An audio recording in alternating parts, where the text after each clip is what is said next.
Mas Kaisang misalnya, saya pribadi juga WA ke Mas Kaisang, sama dengan kader-kader partai lain yang juga punya hak yang sama, dan proses itu melalui sekolah partai.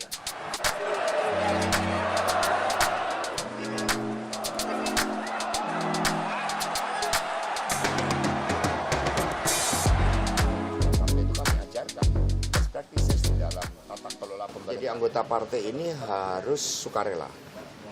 Artinya meluruhkan diri pada kepentingan partai yang lebih besar. Kemudian mengikuti proses pendidikan politik dan kaderisasi.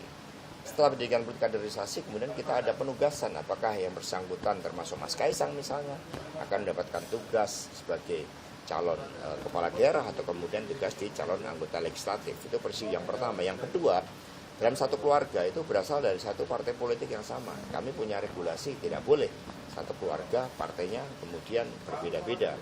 Nah, kemudian terhadap proses Mas Kaisang misalnya, saya pribadi juga WA ke Mas Kaisang. Saya sampaikan kalau memang sekiranya akan mengikuti proses pencalonan sebagai calon kepala daerah, ya kita akan siapkan dari awal bersama dengan kader-kader partai lain yang juga punya hak yang sama, dan proses itu melalui sekolah partai. Ya, sehingga tanpa melalui sekolah partai, kami memang tidak bisa seseorang dicalonkan.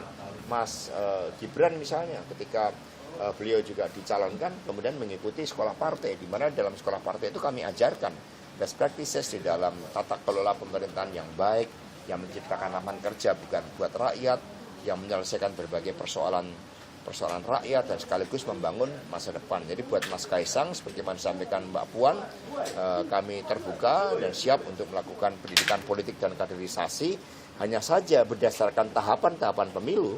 Untuk menjadi calon kepala daerah itu nanti setelah pemilu legislatif dan pemilu presiden.